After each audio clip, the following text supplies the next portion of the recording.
என்கிற ஒரு காரியத்திலிருந்து ஒரு சில காரியங்களை வேதாகமத்தில் நாங்கள் பார்க்க போகிறோம். Today let us look at 3 R's from the word of God. Amen. 3 R இந்த 3 R என்றதை ஞாபகம் வச்சுக் கொள்ளுங்கள், உங்கள் இதயத்தில் வைத்துக் கொள்ளுங்கள். And if you can keep this in your heart, 3 R's. நீங்க சும்மா ஒரு கூகுளுக்குள்ள 3 R என்று போட்டு பார்த்தீங்கன்னு சொன்னால் இவ்வாறு ஃபர்ஸ்ட் இவ்வாறு வரும். reduce, reduce, recycle என்று சொல்லி ஒரு என்வைரன்மென்ட் குறித்த ஒரு காரியம் அந்த கூகுள் உங்களுக்கு சொல்லும். And if you put just 3 R's in Google, you will find reuse, reduce and recycle. இதுல கருத்து என்னன்னு சொன்னால் நாங்கள் வாழ்கிற என்வைரன்மென்ட்டை நாங்கள் எப்பொழுதும் சுத்தமாய் வைத்திருக்க வேண்டும். And the main content for that is the environment where we live. We have to keep it clean. நாங்கள் கர்த்தருடைய பிள்ளைகள். 3 R'ை குறித்து எங்களுடைய வாழ்க்கையிலே பரிசுத்த வேதாகமம் எங்களுடைய பரிசுத்த வாழ்க்கையிலே என்ன சொல்லுகிறது என்பதை நாங்கள் பார்க்கலாம். We are the children of God. What is the word of God says to us about these 3 R's? முதலாவது R நான் எடுத்திருக்கிறது என்னன்னு சொன்னா repent, மனம் திரும்புங்கள். The first R which I want to say is about repent. ஒருவேளை நீங்க யோசிக்கலாம், என்னது புது வருஷத்துல இந்த புது வாரத்துல ஏதாவது ஒரு நல்ல ஒரு ஆசீர்வாதமான வார்த்தை வைத்து ஆசீர்வதித்து சொல்லுவாங்கன்னு பார்த்தா repent என்று நீங்க சொல்றீங்கன்னு ஒருவேளை யோசிக்கலாம். Maybe sometimes you could think that this is a new year and this is the first week. You should have given us something blessed message, and why do you say about repent? ஆமென். எங்க பைபிள்ல ஆண்டவர் முதலாவது வந்து அவர் உபசரித்த அதாவது சொன்ன காரியம் என்னென்றால் மனம் திரும்புங்கள். The first thing what the Lord Jesus has spoken or wants from us is repent. மனம் திரும்புதல் எங்களுடைய வாழ்க்கையில ஒவ்வொரு நாளும் நாங்கள் சொல்ல வேண்டியது, நாங்கள் செய்ய வேண்டியது. Repentance is something that we should tell and we should do in our life every day. ஆமென். ஆண்டவர் எங்களுக்குள்ள வாசம் பண்ண வேண்டுமானால், எங்கள் சபையிலே எங்கள் தேசத்திலே ஆண்டவர் இந்த தேசத்தை அசைக்க வேண்டுமானால் ஒரு மனம் திரும்புதல் இருக்கணும். If we need something great to happen within our life, and if you want to see the Lord moving in this nation, we need to see repentance. நாங்கள் அப்போஸ்தலர் 2வது அதிகாரம் 38வது வசனத்தை பார்த்தோமானால் பேதுரு அவர்களை பார்த்து முதலாவது சொல்லுகிறார், நீங்கள் மனம் திரும்பி ஒவ்வொருவருக்கென்றும் பாவ மன்னிப்புக்கென்று இயேசு கிறிஸ்துவின் நாமத்தினாலே ஞானஸ்நானத்தை பெற்றுக் கொள்ளுங்கள், பரிசுத்த ஆவியை பெறுவீர்கள் என்று அவர் சொல்லுகிறார். Chapter 2 verse 38 we can see that Peter said to them, repent and let every one of you be baptized in the name of Jesus Christ for the remission of sins, and you shall receive the gift of the Holy Spirit. அதேபோல 3வது அதிகாரம் 20வது வசனத்திலே பேதுரு சொல்லுகிறார், நீங்கள் பாவங்களை நிவர்த்தி செய்யும் பொருட்டு நீங்கள் மனம் திரும்பி குணப்பட வேண்டும். In chapter 3 verse 20 again he says that you should repent and come to the Christ. Amen. இயேசு சொன்ன முதலாவது வார்த்தை மனம் திரும்புங்கள். The first word that Jesus said is to repent. நாங்கள் அதை மத்தேயு 3வது அதிகாரம் 8வது வசனத்திலே பார்க்கும்போது யோவான் அந்த இடத்திலே இருந்து ஜனங்களை பார்த்து சொல்கிறார், மனம் திரும்புங்கள். In Gospel of Matthew chapter 3 verse 8 we can see that John says to repent. ஆமென். அந்த யோவானை தேடி பரிசேயர் சதுசேயர் நல்ல வேதத்தை அறிந்தவர்கள் எல்லாம் அந்த இடத்திலே தேடி வந்தார்கள். We can see the Pharisees, Sadducees and many other people came in search of John. ஆனா ஜோன் அவர்களை பார்த்து சொல்கிறார், விரியம்பாவை குட்டிகளே, வரும் கோபத்துக்கு தப்பித்துக் கொள்ள வழி காட்டினவன் யார்? மனம் திரும்புங்கள் என்று சொல்லி தைரியமா யாருக்கும் பயப்படாமல் அந்த வார்த்தையை சொல்லுகிறார். We can see what John says to them, that brood of vipers, who want you to flee from the wrath to come, and he is asking them to repent. அவர் சொல்லுகிறார், பரிசேயர் சதுசேயரை பார்த்து மனம் திரும்புதலுக்கு ஏற்ற கனிகளை கொடுங்கள். And to looking at Pharisees and Sadducees, he says that bear fruit that is good enough. ஆமென். நானும் நீங்களும் இந்த வருஷத்திலே மனம் திரும்புதலுக்கு ஏற்ற கனிகளை நாங்கள் இந்த வாழ்க்கையிலே கொடுப்போம். Let us bear good fruit so that we will show the sign of repentance. ஆண்டவர் அதைத்தான் விரும்புகிறார், மனம் திரும்புதலுக்கு ஏற்ற கனிகள். That is what God is expecting from us, to bear fruit so that we will show that we are repentant. ஆமென். எங்களுடைய உள்ளான மனுஷன் ஆண்டவருக்கு பிரியமாய் வாழத்தக்கதாய் நாங்கள் மனம் திரும்புகிற அந்த கனிகளை கொடுக்கத்தக்கதாய் இந்த வருஷத்துல எங்களை நாங்கள் ஆயத்தப்படுத்திக் கொள்வோம். Let us prepare ourselves so that we will bear fruit and we will repent in the sight of God. நாங்கள் வெளிப்படுத்தின விசேஷம் 2வது 3வது அதிகாரத்திலே பார்க்கும் பொழுது ஆண்டவர் எபேசு சபையை பார்த்து 2வது அதிகாரம் 1வது வசனங்களிலிருந்து பார்க்கிற பொழுது இவ்வாறு சொல்கிறார், எபேசு சபையை பார்த்து, நீ ஆதியில் இருந்த அன்பை விட்டாய். To Looking at the church in Ephesus, we can see in Revelation chapter 2, the Lord says that you have forsaken your first love. அவன் ஆண்டவரை ஃபெஸ்டுக்கு அறியும் பொழுது எல்லோரும் மிகவும் சந்தோஷப்படுவார்கள். ஆனா கொஞ்சம் நாள் போக போக பணங்கள் பிரச்சனைகள் எல்லாம் இல்லாம போகும் பொழுது பணம் நிறைய வரும், நல்ல பொன் பொருள், எங்கட வேலையில உயர்வு எல்லாம் வரும் பொழுது சில பேர் ஆண்டவரை விட்டு விடுவார்கள். And when we come first to Christ, many times we are very excited, we have loved the Lord and more, but as the days go by because of so a lot of stress or different things, that we slowly go away from the love of God. ஆண்டவர் எபேசு சபையை பார்த்து சொல்லுகிறார், நீ ஆதியிலே இருந்த அன்பை விட்டாய். And looking into the church in Ephesus, the Lord says to them that you have left your first love. அதே போல பெர்கமு என்ற சபையை குறித்து ஆண்டவர் இவ்வாறு சொல்லுகிறார். And the church in Pergamos, the Lord says this. எனக்கு உன் பேரில் ஒரு குறைவு உண்டு. And there is something that I have about you. ஏனென்றால் விக்கிரகம், வேசித்தனம் இப்படிப்பட்ட காரியங்களுக்கு நீ இடம் கொடுக்கிறாய். And because you have given space for idols and worship, idol worship. அது மாத்திரமல்ல, பாலாக் பிலேயாமுடைய போதகத்தை கைக்கொள்ளுகிறவர்களும் உன்னிடத்தில் உண்டு. And not just that you are worshipping the idols of Baal. இன்றைக்கு நாங்கள் பார்க்கிறோம், எங்கள் சோசியல் மீடியா, Facebook பல காரியங்களிலே பல போதனைகள் நடக்கிறது. And today we can look into the social media and there are many preaching that's happening there. சில நேரம் அந்த காரியங்களை பார்க்கிற பொழுது எங்களுக்கு நல்லாய் தோணும். And sometimes when we look at that, we might think that it is really good. ஆனால் கர்த்தருடைய பார்வைக்கு அது நல்லா இருக்குதா என்று பார்த்தால் சில நேரம் அது இருக்காது. But if you look, is it good in the sight of God? Sometimes it is not good. Pastor ஆராதனையை ஸ்டார்ட் பண்ணும்போது இவ்வாறு சொன்னார், தேவனை ஆவியோடு உண்மையோடு நாங்கள் ஆராதிக்க வேண்டும் என்று சொல்லி. Today when we started the worship, pastor said that let us worship the Lord within spirit and in truth. இன்றைக்கு பார்த்தோமானால் பல ஆராதனைகள் இந்த உலகத்தில் இருக்கிறது. புகை போடுகிறார்கள், டான்ஸ் ஆடுகிறார்கள், பல காரியங்களை செய்கிறார்கள், ஜனங்களை அவர்கள் என்டர்டெயின்மென்ட் பண்ணுகிறார்கள். Today when we look at the way the people worship, sometimes it is singing or dancing, they are trying to entertain the people. அவர்கள் செய்கிறது சரியா பிழையா என்று எனக்கு தெரியாது, ஆனால் கர்த்தர் பார்க்கிறார் அவருடைய ஆராதனை எவ்வாறு இருக்குன்னு சொல்லி. I am not here to judge whether they are doing the right or the wrong thing, but the Lord is definitely looking into that. Lord knows what they are doing. நாங்கள் 31ஆம் தேதி ஆராதனை செய்தோம், புகை போடவில்லை, டான்ஸ் ஆடவில்லை, ஒன்றும் செய்யவில்லை. ஆனால் கடைசியில 2 ஆத்துமாக்கள் இந்த இடத்திலே வந்து நாங்கள் இயேசுவை ஏற்றுக்கொள்கிறோம் என்று தைரியமாய் சொன்னார்கள். Amen. Hallelujah. We know that on 31st maybe we haven't done any major thing like dancing or doing anything special, but we can say that at the end of the service 2 people came forward saying that they have accepted Christ into their life. நாங்கள் சில நேரம் YouTubeலயோ Facebookல சில பாடல்களை கேட்கலாம், அதை பார்க்கிற நேரம் எங்களுக்கு நல்ல இன்ட்ரெஸ்டா இருக்கும், நல்ல விருப்பமா இருக்கும், நல்ல மியூசிக்கா இருக்குது, நல்ல டான்ஸ் ஆடுகிறார்கள் என்று சொல்லி நாங்கள் எங்களை சந்தோஷப்படுத்திக் கொள்ளலாம். And sometimes when we see you in YouTube, maybe certain songs or dance, and we think or we may be joyful within our heart. ஆனா நான் நினைக்கிறது சில நேரம் இந்த பாடலின் ஊடாக கர்த்தருடைய நாமம் மகிமைப்படுமா, அல்லது இந்த பாடலை பார்த்து கர்த்தர் மகிமைப்படுவாரா, அவர் இந்த பாடலை பார்த்து ஆண்டவர் விரும்புவாரான்னு சொல்லி நான் சில நேரம் நினைப்பதுண்டு. But sometimes looking at that, actually I think in my heart, is God pleased with this song or is God pleased with what they are doing? ஆகையால் இந்த 2025வது வருஷத்திலே நாங்கள் பார்க்கிற காரியம், நாங்கள் கேட்கிற காரியம் எல்லாம் இந்த வேதத்தோடு சார்ந்து இருக்கிறதா என்பதை நாங்கள் பரிசுத்த ஆவியானவரோடு இருந்தோமானால் அதை நாங்கள் கண்டுபிடிக்கலாம். I mean, in this 2025, let us stay close to the Holy Spirit. In everything what we see, everything what we speak, let it be according to the word of God. இந்த வருஷத்திலே நாங்கள் பிலேயாமுடைய போதனை, நிக்கலாய் மதஸ்தருடைய போதனையிலே நாங்கள் கவனமாய் இருக்க வேண்டும். Amen. Let us be very careful about the doctrine of Balaam in this year. ஆமென். அடுத்ததாக நாங்கள் பார்க்கிற பொழுது தியத்திரா சபையை குறித்து ஆண்டவர் இவ்வாறு சொல்லுகிறார். And again, when we read the following verses, we can see about the church in Thyatira what the Lord says. உன் பேரிலே எனக்கு ஒரு குறைவுண்டு. And there is something that is lacking in you. இசபேல் என்னும் வஞ்சிக்கிற ஒரு ஆவிக்கு நீ இடம் கொடுக்கிறாய். That you have given space for Jezebel. Amen. இசபேல் ஆவில காரியம் என்னென்று பார்த்தீங்கன்னு சொன்னால் விசேஷமாய் தேவ பிள்ளைகள், தேவனுடைய மனுஷன், தேவனுக்காய் ஊழியம் செய்கிற ஊழியக்காரர்களை பல காரியங்கள், இச்சையான காரியங்களுக்குள்ளே உட்படுத்துவதுதான் அந்த இசபேலுடைய ஆவியின் கிரியை.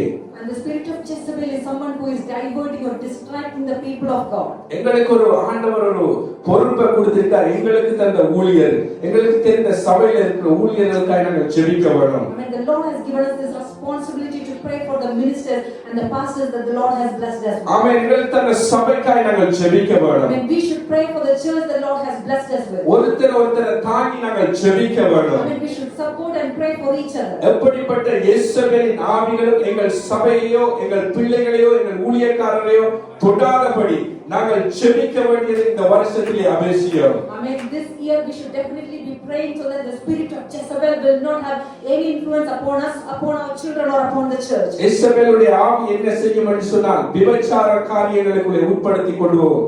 ஏதோ ஒரு வேசித்தன காரியங்களுக்குள்ள தேவ மனுஷனை தேவ பிள்ளைகளை உட்படுத்தி கர்த்தரை பிரிப்பதுதான் அந்த ஆவியினுடைய கிரியை. The spirit of Jezebel will try to distract the people of God, the ministers of God, into adultery, to divert them from the connection with God. இந்த வருஷத்திலே நாங்கள் கர்த்தருக்கு ஒரு இடத்தை கொடுத்து அந்த எங்களுக்காய் தெரிவு செய்த அந்த அப்பர் ரூமிலே நாங்கள் விசேஷமா இந்த இஸ்ரவேலின் ஆவி எங்கள் சபையிலோ எங்கள் தேசத்திலோ நாங்கள் இருக்கிற இடத்திலோ வராதபடி நாங்கள் உத்தரவாதம் எடுத்து ஜெபிக்க வேண்டியது அவசியம். Amen. So this year it is very important we take up that responsibility so that the spirit of Jezebel will not have any influence upon us or upon our church. ஆண்டவர் லவோதிகேயா சபையை குறித்து இவ்வாறு சொல்லுகிறார். And looking into the church in Laodicea, the Lord says this. நீ குளிரும் இல்ல அனலும் இல்ல. I mean, you are neither cold nor hot. நீ சபைக்கு வாரா போறா ஆனா நீ அனலும் இல்ல குளிரும் இல்ல. You come to church and you go but you are not cold nor hot. அநேகர் சபைக்கு வரலாம் போகலாம் ஆனா கர்த்தரோட அவங்களுக்கு ஒரு உறவு இல்ல.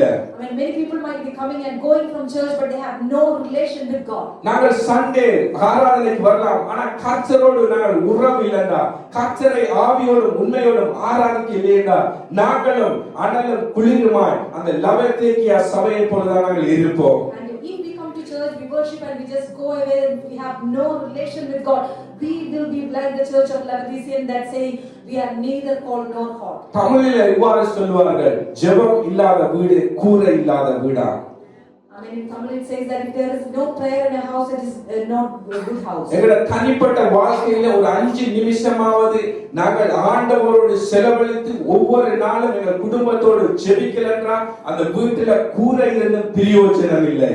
I mean, if we don't have a prayer life at least for 5 minutes together in a family, and it is not going to be beneficial for us as a family. ஆண்டவருடைய வார்த்தையை தியானிக்கல என்று சொன்னால் எங்க வாழ்க்கையில தனிப்பட்ட ஜெபம் இல்ல பரிசுத்த ஆவியானவரோட ஒரு ஐக்கியம் இல்லன்னு சொன்னா எங்க வீடு எங்க வாழ்க்கை கூரை இல்லாத வீடை போல இருக்கிறது. If there is no relation with the Holy Spirit, if you are not meditating, if you don't have a personal prayer life, there is nothing beneficial in our family. நீங்கள் சபைக்கு நாங்கள் வரலாம் போகலாம் அந்த சபையோடு நாங்கள் ஒருமனப்பட்டு இல்லைன்றா அந்த சபையோட ஒரு யூனிட்டி இல்லைன்றா இந்த சபையினால் உங்களுக்கு ஆசீர்வாதம் இல்லை உங்களால் இந்த சபைக்கு ஆசீர்வாதம் இல்லை. Maybe you are coming and going, but if you don't have a relation, we are not blessed by you, or the church is not blessed by you. ஆண்டவர் வெளிப்படுத்தின விசேஷம் 3:9 இவ்வாறு சொல்கிறார் ஆகியால் இவைகளை விட்டு நீ மனம் திரும்பு. I mean, Revelation chapter 3 verse 9, the Lord says that. So 19.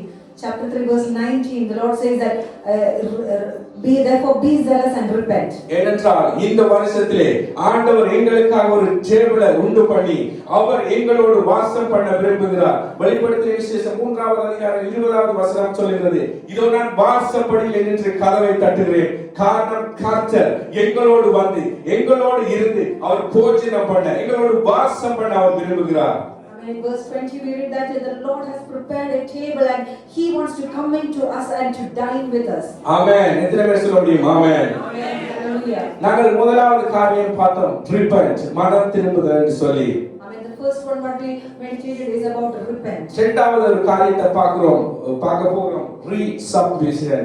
I mean, the second thing that we are going to see is resubmission. அதாவது தேவனிடத்தில் ஒரு உறவை நாங்கள் ஏற்படுத்த போகிறோம். I mean, the second thing is that let us have that relation with the Lord. தேவனோடு ஒரு reconnect பண்ண போகிறோம். And we are going to reconnect with our God. நாங்கள் ஏதாவது ஒரு காரியத்திலே மனம் திரும்ப இருந்தால் மனம் திரும்பி தேவனோடு ஒரு உறவை ஏற்படுத்த போகிறோம். If we have not been repenting in any areas, let us repent and let us have a reconnection with the Lord. இந்த வருஷத்துல நாங்கள் யாருக்கு கீழ்ப்படியணும் என்று கேட்டால் யாக்கோபு 4வது அதிகாரம் 7வது வசனம் சொல்கிறது தேவனுக்கு கீழ்ப்படிந்திருங்கள். And who should we be submissive to according to what James 4:7 it says that we should be submissive to the Lord. 8வது வசனம் சொல்கிறது யாக்கோபு 4:8 சொல்கிறது தேவனிடத்திலே சேருங்கள் அப்பொழுது அவர் உங்களிடத்திலே சேருவார். And in chapter 4 verse 8 it says draw near to God and he will draw near to you. பாவிகளே உங்கள் கைகளை சுத்திகரியுங்கள். Cleanse your hands you sinners. இருமனம் உள்ளவர்கள் இருதயத்தை பரிசுத்தப்படுத்துங்கள். And purify your hearts, you double-minded. எங்களுடைய இருதயம் இன்றைக்கு எப்படி இருக்கிறது? I mean, how is our heart today? ஆமென். நாங்கள் செட்டு தோணில கால் வைத்து பயணிக்க முடியாது என்று சொல்வார்கள். And it says that we cannot travel in two boats at a time. பிசாசுக்கும் தேவனுக்கும் எங்களால் ஊழியம் செய்ய முடியாது. We cannot minister to Satan and God at the same time. Set மாஸ்டரை எங்களால் சேவிக்க முடியாது. And we cannot serve two masters at once. ஆமென். எங்களுக்கு இருக்கிற ஒரே ஒரு மாஸ்டர் அவர் கர்த்தரான இயேசு கிறிஸ்து. We have only one master and that is our Lord Jesus Christ. நாங்கள் இன்றைக்கு ஒரு தீர்மானம் எடுப்போம். இந்த வருஷத்திலே நாங்கள் சேவிப்பது கர்த்தரான இயேசு கிறிஸ்து. I mean, today let us make a decision that we will only serve our Lord Jesus. Amen. Set நாளாகமம் 7:14 இவ்வாறு சொல்லுகிறது. 2 Chronicles chapter 7 verse 14 we read this. என் நாமம் தரிக்கப்பட்ட ஜனங்கள் I mean, my people who are called by my name. தங்களை தாழ்த்தி ஜெபம் பண்ணி தங்கள் பொல்லாத வழிகளை விட்டு மனம் திரும்பினார். I mean, if they repent and come into the presence of the Lord. நான் அவர்களுடைய பாவத்தை மன்னித்து அவர்கள் தேசத்துக்கு சேமத்தை கொடுப்பேன் என்று அந்த வசனம் சொல்லுகிறது. When the Lord says that he will heal the land. ஆமென். இன்றைக்கு நாங்கள் அந்த வசனத்தின்படி நாங்கள் எங்களை ரீசப்மிஷன் செய்வோமானால் ஆண்டவர் எங்கள் பாவத்தை மன்னிப்பார். மன்னிக்கிறது மாத்திரமல்ல, எங்கள் தனிப்பட்ட வாழ்க்கையை ஆசீர்வதிப்பார். எங்கள் சபையை, நாங்கள் இருக்கிற இடத்தை, எங்கள் வீட்டை, எங்கள் தேசத்தை ஆசீர்வதிப்பார். I mean, if you resubmit and if you repent in the presence of the Lord is going to bless us, bless the place where we are and bless our family and bless the nation. தானியேல் 9வது அதிகாரத்திலே பார்க்கிற பொழுது தானியேல் ஒரு குற்றம் சாட்டப்படாத ஒரு தேவ மனுஷன். I mean, Daniel, we can see that Daniel is someone who was blameless in the sight of God. ஆனால் அவர் என்ன செய்வார் என்றால் 9வது வசனம் முதலாவது வசனங்களிலிருந்து வாசிக்கிற பொழுது அவர் சாம்பலிலும் இரட்டிலும் உட்கார்ந்து தேவனை நோக்கி ஜெபம் பண்ண ஆரம்பிப்பார். And in Daniel chapter 9 we can see how he was with fasting and sackcloth. He looked and prayed in the presence of God. அவர் இருக்கிற தேசத்துக்காய், அவர் இருக்கிற நாட்டுக்காய் உத்தரவாதம் எடுத்து அவர் சொல்லுவார், ஆண்டவரே நாங்கள் பாவம் செய்தோம், நாங்கள் தவறு செய்தோம், நாங்கள் பிழை செய்தோம், எங்களை மன்னிங்க என்று சொல்லி உத்தரவாதம் எடுத்து அவர் இருக்கிற தேசத்துக்காய் ஜெபம் பண்ணுவார். I mean, we can see how they took up the responsibility of the nation where the Lord has placed and they have been interceding and praying. எனக்கு உங்களுக்கு கர்த்தர் ஒரு காரியத்தை வைத்திருக்கிறார். நாங்கள் இருக்கிற தேசத்திலே, நாங்கள் இருக்கிற வீட்டிலே, எங்களுக்கு அருகில் இருக்கிறவர்கள், நாங்கள் இருக்கிற தேசத்துக்காய், எங்கள் பட்டணங்களுக்காய் ஜெபிக்க வேண்டியது, உத்தரவாதம் எடுத்து ஜெபிக்க வேண்டியது, அது கர்த்தர் எங்களிடத்திலிருந்து எதிர்பார்க்கிற ஒரு காரியம். I mean, the Lord has given us this responsibility to pray for the nation, pray for the land where the Lord has placed us and to intercede for them. நாங்கள் அப்படி கர்த்தரோடு ஒரு ஒப்புரவாகி நாங்கள் அப்படி ஜெபிப்போமானால் 2 நாளாகமம் 7:15 இவ்வாறு சொல்லுகிறது. And when we reconcile with God and when we are ready to pray as the Lord has said, as we read in 2 Chronicles chapter 7 verse 15 we read this. இந்த ஸ்தலத்தில் செய்யப்படும் ஜெபத்துக்கு எங்கள் கண்கள் திறந்தவைகளும் எங்கள் செவிகள் கேட்கப்படும் உள்ளவைகளாக இருக்கும் என்று சொல்லி ஆண்டவருடைய வசனம் சொல்கிறது. And the word of God says, now my eyes will be open and my ears attentive to prayer made in this place. ஆமென். நாங்கள் ஒப்புரவாகி நாங்கள் சபையிலிருந்து ஜெபிக்கிற பொழுது கர்த்தருடைய கண்கள் திறந்து இருக்குமா? I mean, when we reconcile and when we pray in the presence of God as a church, the Lord's eye will be open for us. ஆமென். 16வது வசனம் இவ்வாறு சொல்கிறது. And verse 16 we read this. இந்த ஆலயத்தை என்றென்றைக்கு இருக்கும்படி நான் இதை தெரிந்து கொண்டு பரிசுத்தப்படுத்தினேன், என் கண்களும் என் இருதயம் என்னாலும் இங்கே இருக்குமா? For now I have chosen and sanctified this house that my name may be there forever. ஆமென். இந்த சபை கர்த்தரால் தெரிவு செய்யப்பட்ட சபை. And this church is been chosen by God. கர்த்தருடைய கண்கள் இங்கே இருக்கிறது. And the Lord's eyes will be here. எங்களுடைய ஜெபங்கள் கேட்கப்பட்டு கொண்டிருக்கிறது. Amen. Our prayers have been heard by our God. எங்களுடைய ஜெபங்களுக்கு பதில் வந்து கொண்டிருக்கிறது. Amen. Our prayers have been answered by our God. ஆமென். எங்கள் ஜெபத்தை கேட்கிற ஒரு தெய்வம் இருக்கிறார். Amen. There is a God who hears our prayers. அவருடைய பேர் இயேசு கிறிஸ்து. Amen. He is our Lord Jesus. நாங்கள் போன மாசத்தில் ஒரு ஜெப காரியத்துக்காய் அப்பர் ரூம் பிரேயர்லயே இங்கே நாங்கள் ஜெபம் பண்ணினது. And we have prayed for a subject in the upper room prayer and also in the church. என்னுடைய கசின் ஸ்ரீலங்கா தேசத்துல இருக்காங்க. அவங்க டாக்டர்ஸ்களால் கைவிடப்பட்டு கேன்சர் ஒரு ஃபைனல் ஸ்டேஜுக்கு வந்து சொல்லிட்டாங்க, ஒரு 1.5 மாசத்தினால மரித்து போயிடுவாங்கன்னு சொல்லிட்டாங்க. And my cousin who has been diagnosed with cancer in the last stage and also the doctors have said that they can't do anything more. எனக்கு ஒரு சிஸ்டர் முறையானவங்க அந்த ஹாஸ்பிடல்ல வேலை செய்றாங்க. அவங்களும் அவங்க ரிப்போர்ட் எல்லாம் பார்த்து எனக்கு சொன்னாங்க, வாங்கினா அவங்க செத்துருவாங்கன்னு சொன்னா மூளைக்கு எல்லாம் அந்த கேன்சர் போயிட்டு அவங்க ஒரு சான்ஸ் இல்லைன்னு சொல்லி அவங்க என்னோட பேசினது. And one of the sisters who I know who works also, she has seen all the reports and said there is no chance, and the cancer has spread to the brain and he will die very soon. அப்பதான் அந்த Appar room பிரேயர்ல நாங்க சேர்ந்து ஆண்டவருடைய சமூகத்துல ஜெபம் பண்ணினோம். And that is when in the upper room prayer we prayed together in the name of Jesus. எனக்கு தெரிந்த ஒரு போதகர், ஒரு வாலிப போதகர் தான். அவர் ஒரு கஷ்டப்பட்ட ஒரு ஏரியாவில் ஊழியம் செய்து கொண்டிருக்கார். அவர்கிட்ட சொன்னேன், இப்படி எங்களோட கசின் இப்படி கேன்சர்ல ஒரு ஃபைனல் ஸ்டேஜ்ல இருக்காங்க, போயிட்டு ஜோம் பண்ணுங்கன்னு சொன்னேன். அவங்க போயிட்டு ஜோம் பண்ணாங்க.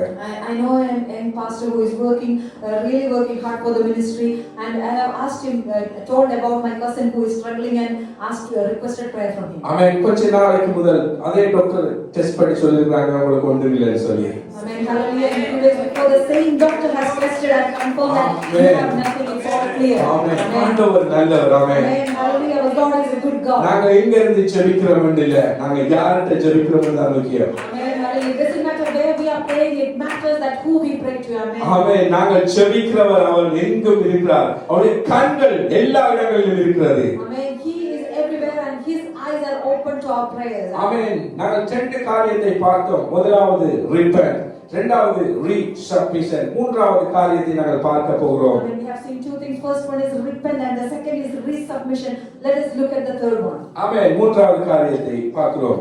மூன்றாவது காரியம் என்னன்னு சொன்னா திரும்ப பற்றவை. Amen. The third one is reignite. ஆண்டவரான இயேசு சுவாமி லூக்கா 12:49ல இவ்வாறு சொல்லியிருக்கிறார். In Luke chapter 12 verse 49, the Lord said this. பூமியில் அக்கினியை போட வந்தேன், அது இப்பொழுதே பற்றி எரிய வேண்டும் என்று விரும்புகிறேன் என்று சொல்லி ஆண்டவரான இயேசு சுவாமி சொன்னார். Amen. The Lord Jesus said, I came to send fire on the earth, and how I wish it were already kindled. ஆமென். எனக்கு தெரியும் எங்கள் எல்லாருக்குள்ளேயும் ஏதோ ஒரு தீ பற்றி கொண்டிருக்கிறது. Amen. I know that there is something, fire is within all of us. ஆமென். அந்த பற்றி எரிகிற தீயினதான் இன்னும் கொஞ்சம் பற்றட்டும் என்று இந்த வார்த்தையை இன்றைக்கு நாங்கள் தியானிக்க போகிறோம். And today as we meditate this word, let that fire burning be more within us. அந்த பற்றி எரிகிற தீ இந்த வருஷத்துல இன்னும் பற்றி எரியட்டும். Amen. That fire which is within us, let it burn more this year. நீங்க கேள்விப்பட்டிருப்பீங்க, அசுசா ரிவைவல், ஸ்ட்ரீட் ரிவைவல் என்று ஒரு ரிவைவல் நடந்தது அமெரிக்கா தேசத்துல. I mean, you all might have heard about the revival in Azusa that happened in America. William என்ற ஒரு தேவ மனுஷன் அந்த ரிவைவலுக்கு காரணமாக இருந்தார். And William was a man of God whom the Lord has used for that revival. ஆமென். அவங்க கொஞ்சம் பேராய் ஒரு புறக்கணிக்கப்பட்ட தெருவில் ஒரு புறக்கணிக்கப்பட்ட இடத்தில் அவங்க ஜெபம் பண்ணி கொண்டிருந்தாங்க. A few people, they prayed together in a place which was neglected or not seen by many people. ஆமென். ஒரு சடதியாய் அவர்கள் மத்தியிலே பரிசுத்த ஆவியானவர் இறங்கி அந்நிய பாஷை பேச ஆரம்பித்தார்கள். Amen. Suddenly the Holy Spirit came upon them and they started talking in tongues. அது நாள் போக போக அநேகர் அந்த காரியத்தை பார்த்து இன்னும் ஜனங்கள் வந்தாங்க, இன்னும் அந்நிய பாஷையை பேசி கர்த்தரை துதிக்க ஆரம்பித்தார்கள். I mean, as the days went by, many more people came and they started praying together. They started talking in tongues. அந்த தேவ மனுஷன் கைகளை வைத்து ஜெபிக்காமலே அற்புதங்கள் நடந்தது, அடையாளங்கள் அந்த ஸ்ட்ரீட்லயே நடந்தது. When that servant of God laid hands and prayed, many miraculous signs and wonders happened there. ஆமென். அந்த இடம் சின்னதா இருந்தபடியா ஜனங்கள் இன்னும் வர ஆரம்பித்தார்கள். அந்த வெளியிலே எல்லாம் ஜனங்களால் அந்த இடம் நிரம்பினது. The place were too small, but many people started coming and the people have spread outside the place. ஆனால் வெளியிலே இருந்த ஜனங்கள் ஒரு காரியத்தை அந்த இடத்திலே பார்த்தார்கள். And the people who were outside, they have seen something there. அந்த இடத்துக்கு மேலே தீ பற்றி எரிந்து கொண்டிருந்தது. And there was fire that was burning there. அப்பொழுது தீயணைப்பு படைக்கு அவர்கள் கோலடித்து சொன்னார்கள், இங்க ஒரு இடத்துல தீ பற்றி பிடிக்குது என்று சொல்லி. So they rang the fire brigade to say that there is a fire happening in some place. ஆனால் அங்க கிட்ட வந்து பார்த்தா அது தீ பற்றி பிடிக்கல, ஏதோ ஒரு தீ அந்த இடத்துல எரிந்து கொண்டிருந்தது. But when they came near, it was not a fire that is, it was not the real fire, but there is a different fire that was happening there. ஆமென். நான் என்னுடைய தனிப்பட்ட வாழ்க்கையில நான் வாஞ்சிக்கிறேன், விரும்புகிறேன், உங்கள் ஒவ்வொருவருக்குள்ளேயும் ஏதோ ஒரு தீ பற்றி எரிந்து கொண்டிருக்கிறது. அந்த தீ இன்னுமா இந்த வருஷத்திலே பற்றி பிடிக்கட்டும். Amen. Hallelujah. I personally desire and I desire for you all that you all have a fire that is burning within you. Let that increase more this year. ஆமென். உங்களுக்குள்ள பற்றி எரிகிற அந்த தீ, நீங்க படிக்கிற பாடசாலையா இருக்கலாம், நீங்க செய்கிற வேலை தளமா இருக்கலாம், நீங்க இருக்கிற அந்த ஸ்ட்ரீட்டா இருக்கலாம், எதுவா இருந்தாலும் அந்த தீ மற்றவர்களை பற்றி பிடிக்கட்டும். Amen. Maybe it could be your school or the workplace or wherever you are. Let that fire be spreading on to others who are near to you. அப்போஸ்தலர் 2வது அதிகாரத்திலே அக்கினிமயமான நாவுகள் அந்த 120 பேர் மேல வந்து இறங்கினது. And in Acts chapter chapter 2, how we see that the fire of tongue that came upon this 120 people. ஆமென். ஆண்டவரான இயேசு சுவாமியை தேடி பல ஜனங்கள் போனார்கள். ஒரு இடத்துல கிட்டத்தட்ட 5000 புருஷர்கள் அப்பம் புசித்தார்கள். I mean, many people came in search of Jesus and they ate bread from the Lord. ஆனா 5000 பேர் மேல அந்த அக்கினி வந்து இறங்கல. 120 பேர் மேல, அந்த தாகம் உள்ளவர்கள் மேல, கர்த்தரோடு வாஞ்சை உள்ளவர்கள் மேல, அந்த 120 பேர் மேல அந்த பெந்தெகோஸ்தே நாள்ல அந்த அக்கினி அன்றைய நாள்ல வந்து இறங்கினது. And the 5,000 people who ate the bread, they did not receive the tongues of fire upon them, but this 120 people who had that thirst, who came together on the day of Pentecost, they received that power of Holy Spirit. ஆமென். अनेक பேர்கள் சபைக்கு வரலாம். ஆனா fasting பிரேயர்னா கொஞ்சம் பேர் தான் வருவாங்க. And maybe there could be many people coming to our church, but when we say it's a fasting prayer, only a few people come. ஆமென். இன்றைக்கு நீங்க ஆண்டவரை தேடி வந்திருக்கீங்க. அந்த 120 பேர்ல ஒரு ஆளா நீங்க இந்த வருஷத்துல இருக்கலாம். நீங்க இருக்கிற இடமா இருக்கலாம். நீங்க வசிக்கிற அந்த தேசமா இருக்கலாம். எங்களுடைய தேசத்துல இந்த அக்கினி பற்றி பிடிக்க நாங்கள் இந்த வருஷத்துல தாகத்தோடு நாங்கள் வாஞ்சிப்போம். Today you are like that one among that 120 people. You have come in search of the Lord, and the Lord is going to fill you with His power and the Holy Spirit. ஆமென். இந்த அக்கினி மற்றவர்களை காயப்படுத்துகிற அக்கினி அல்ல, இருள இருக்கிற ஜனங்களுக்கு விடுதலையை கொடுக்கிற அக்கினி. இந்த அக்கினி மற்றவர்களை மடிந்து போக பண்ணுகிற அக்கினி அல்ல, கட்டுண்டவர்களோடு காயத்தோடு ஏதோ ஒரு பிரச்சனைகளோடு இருக்கிற ஜனங்களுக்கு விடுதலையை கொடுக்கிற அக்கினி அவர் எனக்குள்ள உங்களுக்குள்ள இன்றைக்கு எரிந்து கொண்டிருக்கிறார். அவர் இந்த வருஷத்துல பல காரியங்களை செய்ய ஆயத்தமாக இருக்கிறார். This fire is not to put anyone down or not to burn anyone down, but this is to build others up, and this is to give a blessing for others. ஆமென். எத்தனை பேர் தாகத்தோடு சொல்ல முடியும்? நீ சின்ன பிள்ளையா இருக்கலாம், பெரியாளா இருக்கலாம். ஆண்டவரே, இந்த அக்கினி எனக்கு வேணும் அப்பா. எனக்குள்ள தெரியும் அந்த அக்கினி கொஞ்சமா எரிந்து கொண்டிருக்கிறது. ஆண்டவரே, இந்த 2025வது வருஷத்துல இன்னும் அது எரியட்டும் அப்பா. அநேகருடைய வாழ்க்கைக்கு இந்த அக்கினி ஒரு ஆசீர்வாதமானதாய் மாறட்டும். தாகத்தோடு கேளுங்க, இருதயத்திலிருந்து தெய்வமே அந்த அக்கினி எனக்கு வேணும் சுவாமி. Hallelujah. Maybe whatever age you are, it doesn't matter. You have that fire within you already. But let us have that desire and pray unto Lord, Lord, I need that fire burning more in me, Lord. Amen.